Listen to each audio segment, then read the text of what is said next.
저는 이 시간 여러분과 함께 빼앗기지 말라고 하는 제목으로 은혜를 나누고자 합니다. 며칠 전 뉴스에서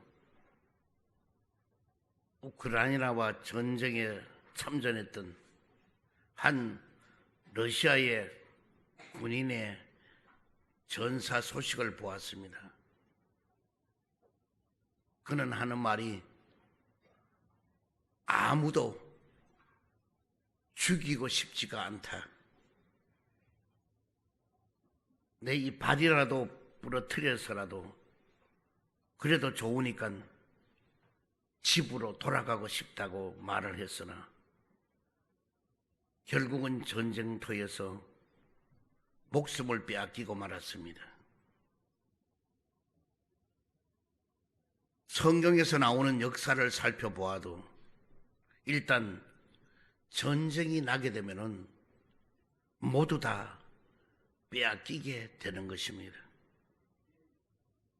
또한 전쟁이 아니더라도 얼마 전에 신림동 묻지마 살인범처럼 무고한 사람의 생명을 빼앗거나 CCTV가 버젓이 돌아가고 있는데도 무인 점포에서 물건을 빼앗는 것 등등 별 죄의 의식이 없이 자기 것이 아닌 남의 것을 빼앗는 범죄가 만연한 현실입니다. 이렇듯 타락한 세상은 주고받는 미담의 소식보다는 빼앗고 빼앗기는 안타까운 소식이 세월이 갈수록 더욱 빈번하게 사회면에 뉴스를 잠식하고 있습니다. 그렇다면 이러한 시대에 신앙생활을 하는 저와 여러분은 빼앗기면 안 될 것을 빼앗기지 않고 잘 살아가려면 어떻게 살아야 하는지 지혜자인 솔로몬 왕의 잠언을 통하여서 생각해 보고자 합니다. 첫 번째로 존영을 빼앗기지 말라는 겁니다. 잠언서 5장 9절에 보면은 두렵건대 내 존영이 남에게 잃어버리게 되며 빼앗기게 될까 하노라고 말씀하고 있습니다. 세상에서 최고의 지혜자였던 솔로몬 왕이 두렵다고 하면서 말한 내용이 무엇인가? 제 아무리 대단했던 사람이라고 할지라도 세월이 흐르며 얼마든지 그 존영을 빼앗길 수가 있으니 주의하며 살아가라고 하는 내용인 것입니다. 인간의 존영이란 한마디로 사람다움을 말하는 것입니다. 훼손되어서는 안 되는 본연의 사람다움이 인간의 존영인 것입니다. 존영을 잃어버려 짐승만도 못한 사람이 점점 많아지는 이 시대에 똑같은 동일한 사람이라도 언젠가 타락하면은 존영을 잃게 되는 것입니다. 우리는 가슴 깊이 명심해야 합니다. 성경 속에도 존영을 잃어버린 예가 나옵니다. 먼저 장자의 존영을 빼앗긴 에서입니다. 창세기 27장 36절에 보면은 에서가 이르되 전에는 나의 장자의 명분을 빼앗고 이제는 내 복을 빼앗았나이다라고 했습니다. 에서는 장자의 존영을 귀히 여기지를 않았습니다. 그것을 보고 성경에서는 망령된 자라고 규정을 하였습니다. 그 결과 장자의 명분도 장자의 복도 다 빼앗기게 된 것입니다. 그 위에 에서를 보고 그래도 장자라고 불러준들 실제로는 장자는 아닌 것입니다. 장자다움은 무엇이 더 귀한지를 아는 것과 그 귀한 것을 참고 지내는 데 있는 것입니다. 아무리 배가 고파도 그렇지 팥죽 한 그릇보다 장자 명분이 더 귀한 줄을 모르는 것과 절제가 안 되면은 장자답지가 않는 것입니다. 그래서 장자의 존영을 빼앗기게 된 것입니다. 그 다음에는 왕의 존영을 빼앗긴 사울왕입니다. 사무엘상 10장 24절에 보면은 모든 백성이 왕의 만세를 외쳐 부르니라고 그랬습니다. 사울왕이 처음에 왕이 되었을 때에 모든 백성은 이 정말로 잘 이끌어가고 정말 훌륭하고 기품이 위용을 떨치는 이 사울왕을 보고 감탄하면서 전부 다 만세를 불렀던 것입니다. 그러나 처음에 왕다웠던 이 사울이 세월이 흐르면서 점점 타락했던 것입니다. 사울은 왕의 존영을, 왕다움을 빼앗긴 것입니다. 그 결과 야훼의 영인 성령님이 떠나가고 왕위도 빼앗기게 된 것입니다. 인간인 자신을 왕으로 세워주신 자기보다 더 위에 계신 진정한 왕이 되시는 하나님께 묻고 하늘에 계신 왕의 뜻을 따라서 그가 결정을 하고 있으면은 다윗처럼 못지않은 성군이 되었을 텐데 그는 어느 정도 위치가 올라가니까 판단을 자기가 해서 전부 다 결정을 내립니다. 인간의 왕다운 판단력으로서 인간의 왕답게 다스림으로서 결과적으로는 다 빼앗기게 된 것입니다. 느부갓네살 왕도 마찬가지입니다. 나라와 큰 권세와 영광과 위엄을 하나님께로부터 받았음에도 불구하고 자기보다 더 왕이 되신 하나님의 뜻과 상관이 없이 자기 그저 의미대로 사람을 죽이고 살리고 높이고 낮추다가 점점 마음에 교만과 자만이 있어서 높아져서 나중에는 하나님의 뜻과는 상관이 없는 행동을 하다가 결국은 다 빼앗겨버리고 말게 된 것입니다. 두 번째로는 소중한 것을 빼앗기지 말아라는 것입니다.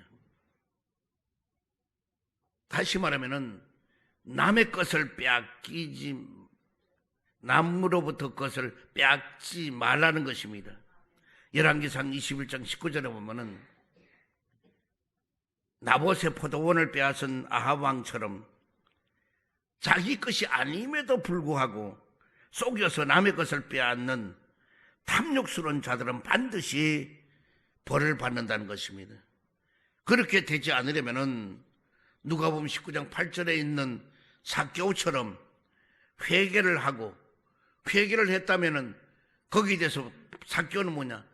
남에게 토색한 가난한 사람을 위해서 절반을 주고 남에게 억울하게 토색한 것을 4배나 갚겠나이다 하고 그걸 전부 다 했을 때 주님으로부터 크게 칭찬을 받고 구원을 받고 그리고 아브라함의 대열에 족보 속에 들어올 수 있었던 것입니다. 그렇습니다. 오늘 우리는 회개한다.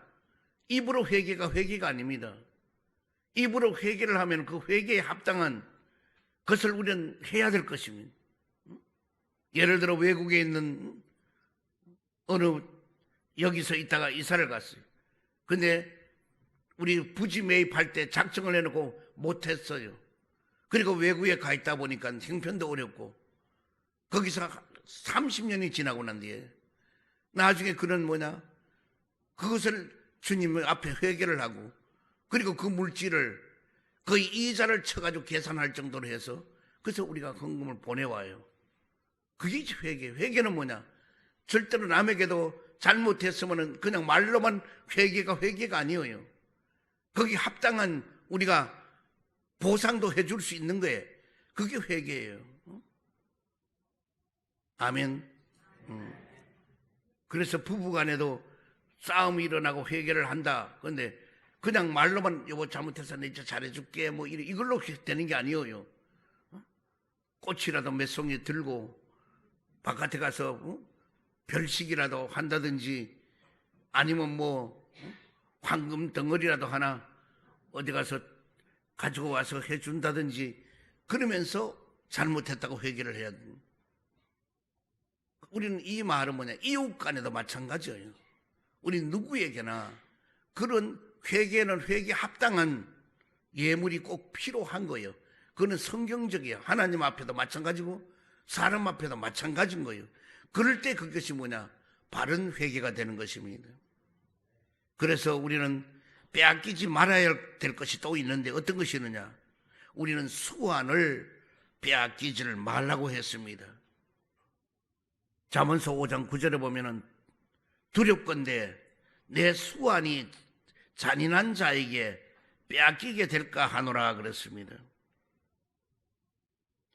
수완은 하나님이 주시는 것입니다. 그런데 거기 보면 여생이라고 그랬습니다.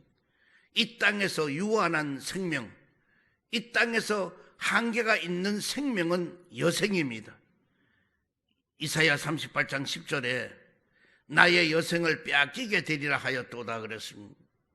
히스기야 왕도 병들어서 여생을 빼앗길 뻔했다가 결과적으로는 회복하여 15년이나 연장해서 더 살게 된 걸 볼 수가 있었습니다. 그러나 영생은 뭐냐? 영생은 이 땅 이후에 영원한 생명을 영생이라고 합니다. 우리의 여생도 빼앗겨서는 안 되겠지만은 여생보다 더욱더 중요한 것은 뭐냐? 빼앗겨서 안 될 것은 영생인 것입니다. 그러므로 우리는 영생은 여생보다가 더 중요하기 때문인 것입니다. 누가복음 9장 25절에 보면은 사람이 만일 온 천하를 얻고도 자기를 잃든지 빼앗기든지 하면은 무엇이 유익하리오라고 말씀하십니다. 요한복음 12장 25절에도 이 세상에서 자기 생명을 미워하는 자는 영생하도록 보전하리라고 말씀해 주고 있는 것입니다. 그러므로 우리는 항상 어떤 상황 속에서도 우리는 이 여생을 빼앗기지 말아야 돼요. 그리고 우리가 영생도 잘 살아야 돼요. 그 다음에는 뭐냐? 하나님 나라를 빼앗기지를 말라는 것입니다. 마태복음 21장 43절에 보면은 하나님의 나라를 너희는 빼앗기고 그 나라의 열매 맺는 백성이 받으리라고 했습니다. 성도라면 절대로 하나님 나라를 빼앗겨서는 안 되는 것입니다. 그래서 날마다 기도를 통해서 원수 마귀를 굴복시키고 하나님 나라를 우리는 지켜내야만이 하는 것입니다. 그래야 평안이 있고 기쁨이 넘쳐나게 되고 행복과 화목이 있게 되고 건강이 넘쳐나고 풍요로움이 넘쳐나고 감사가 넘쳐나고 모든 것이 회복될 수가 있는 것입니다. 우리의 왕 하나님께 찬양드리고 또 영광을 돌리는 회복되는 삶이 되어야 될 것입니다. 그러기 위해서 우리는 어떻게 해야 되느냐? 먼저 신랑을 빼앗기지를 말아야 되는 것입니다. 성도인 우리가 신랑 대신 예수님을 빼앗기게 되면은 영원한 천국 잔치에도 못 들어가게 되고 이 땅에서도 슬퍼하면서 금식할 일이 생기게 되는 것입니다. 우리가 신랑 대신 예수님을 빼앗기지를 않으려면 어떻게 하느냐? 먼저 마음을 빼앗기지를 말아야 되는 것입니다. 호세아 4장 11절에 보면은 음행과 묵은 포도주와 새 포도주가 마음을 빼앗느니라고 했습니다.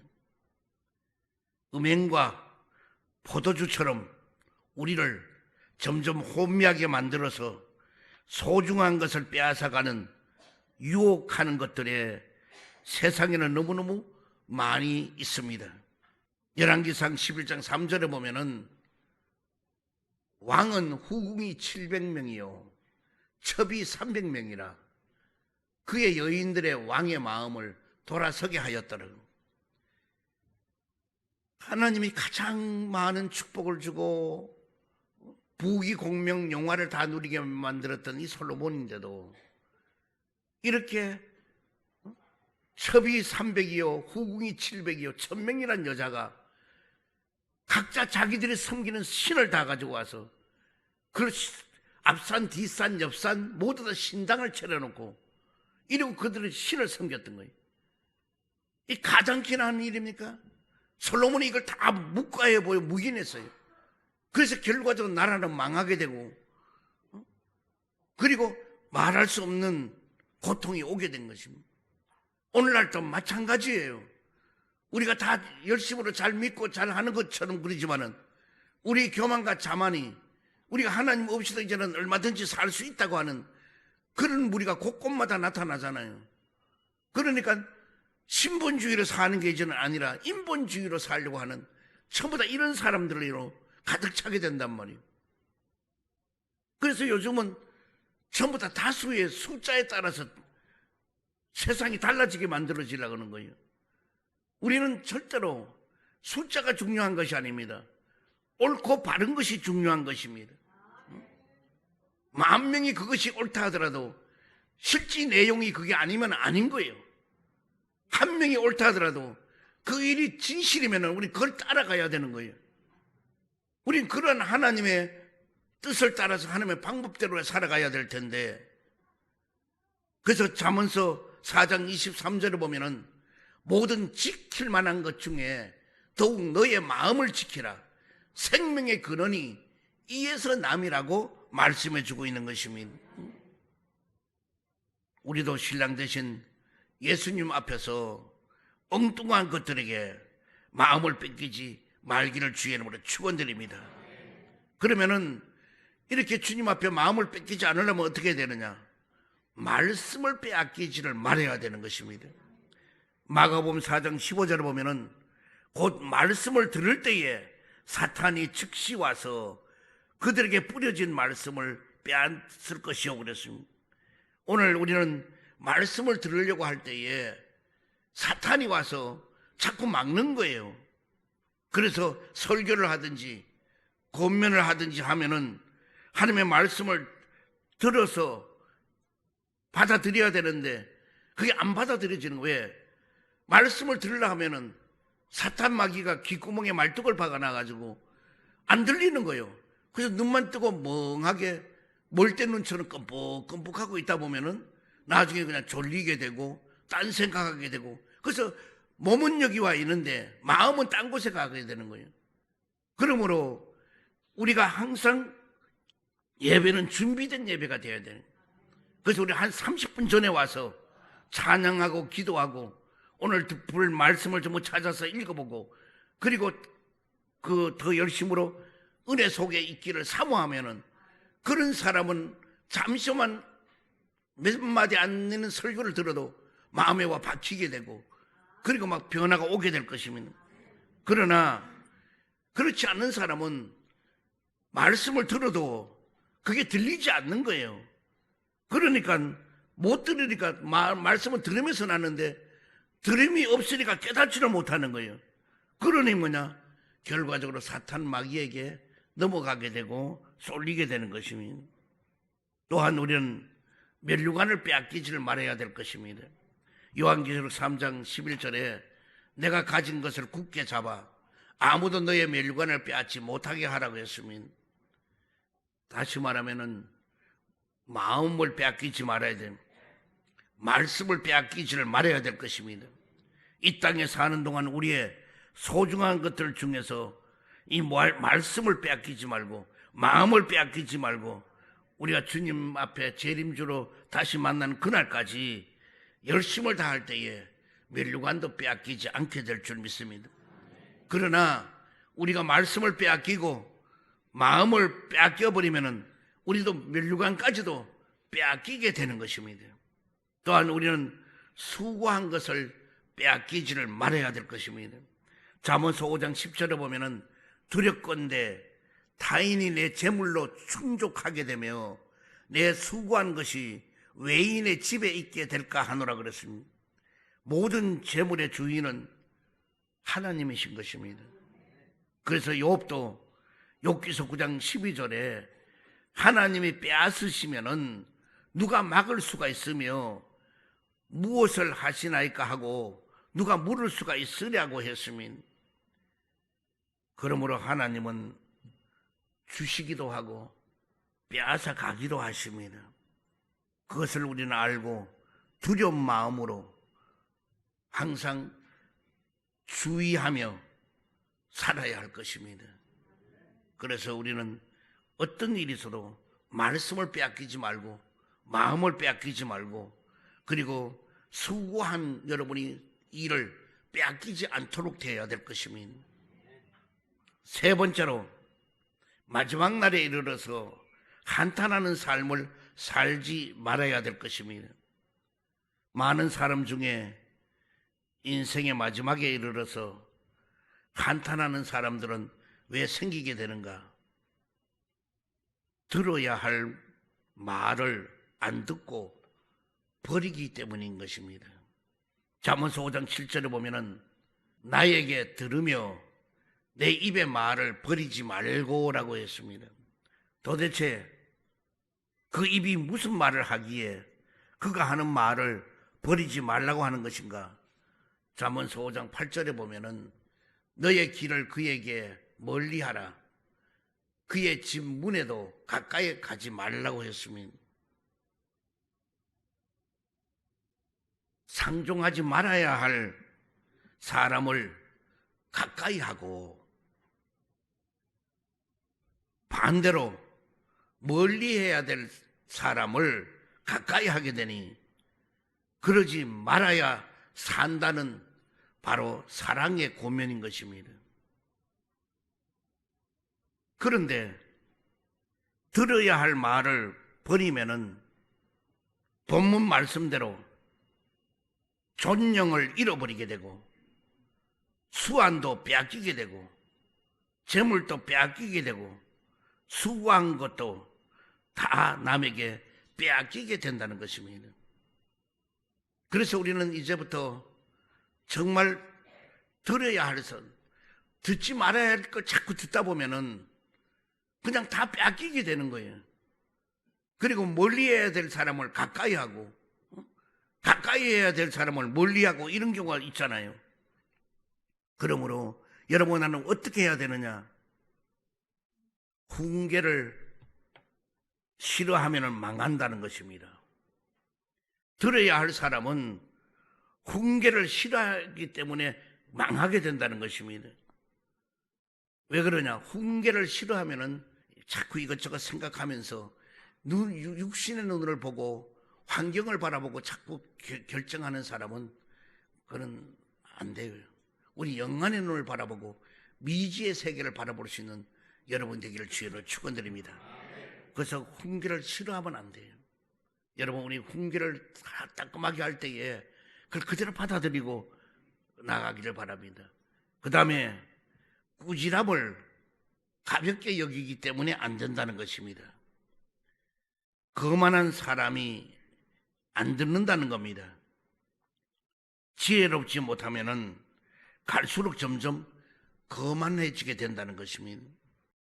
훈계와 꾸지람과 권면할 말을 잘 청종하고 후회 없는 삶을 살기를 주의 이름으로 축원드립니다. 우리 교회는 뭐냐? 신분주의예요. 하나님 중심으로 돼야 되는 거예요. 인간 중심 절대로 안 돼요. 인간의 얄팍한 꾀로 되는 거 없어요. 그러므로 우리는 항상 하나님 중심, 예수님 중심, 성령님 중심, 십자가 중심, 교회 중심, 이게 철저해야 돼요. 그러면 여러분의 가는 모든 길은 이루어지게 될 것이고 응답되게 될 것이고 기적은 오게 될 줄 믿습니다. 사랑의 주님, 우리의 하는 모든 일들에게 이제는 빼앗기지 않는 삶이 될 수 있도록 도와주옵소서. 예수 그리스도의 이름으로 기도리옵나이다. 이 시간 문제 있는 사람 가슴에 손 얹기를 바랍니다. 병듦을 가지고 아픈 그 자리에 손 얹기를 바랍니다. 사랑의 주님, 자비 하나님, 오늘도 도저히 인간으로 해결할 수 없어서 여러 가지 문제를 가지고 주님 앞에 나왔습니다. 하오나 주님, 저들에게 이제는 세상길에 얽매여서 모든 걸 빼앗기는 자가 되지 않게 하여 주옵시고, 이제는 말씀을 부여잡고 마음을 굳게 잡고 흔들리지 말게 하여 주옵시고, 어떤 일이 있어도 빼앗기지 않는 삶을 살아갈 수 있도록 준비된 저들이 될 수 있도록 도와주옵소서. 나사렛 예수 이름으로 명하노니 염려와 근심이 떠나갈지어다. 고통과 괴로움이 물러갈지어다. 시련과 아픔이 떠나갈지어다. 괴로움이 떠나갈지어다. 저주와 실패가 물러갈지어다. 그리고 자유함을 얻을지어다. 응답이 올지어다. 가는 길이 열리게 될지어다. 생활의 윤택함을 받을지어다. 병든 몸 아픈데 손 얹었습니다. 주님, 십자가 피 묻은 그 손길로 안수해 주시옵소서. 나사렛 예수 이름을 명하노니 암덩어리가 녹아지고 자취를 감추게 될지어다. 당뇨와 혈압이 정상으로 돌아올지어다. 두통과 치통이 고침받을지어다. 허리 디스크도 치료를 받을지어다. 팔다리 골다공증도 고침을 받을지어다. 예수의 피로, 예수의 피로, 예수의 피로 난치병이 고침을 받을지어다. 불치의 병이 치료를 받을지어다. 희귀한 병도 고침을 받을지어다. 갑상선도 고침을 받을지어다. 치질도 치료를 받을지어다. 하나님의 크신 능력으로 문제가 다 해결되고 부활하신 새 생명으로 모든 병을 다 고쳐 주시옵소서. 예수 그리스도 이름으로 기도리옵나이다. 아멘. 지금은 우리 주 예수 그리스도의 크신 은혜와 하나님 아버지의 극진하신 사랑과 성령님의 내조 내재 감동 감화하심이 귀한 성일 참석한 모든 성도, 개인, 가정, 생활, 직장, 자녀, 사업 위에와 이 나라와 이 민족 위에와 지구촌에 사는 모든 사람들 위에 영원토록 함께 있을지어다. 아멘.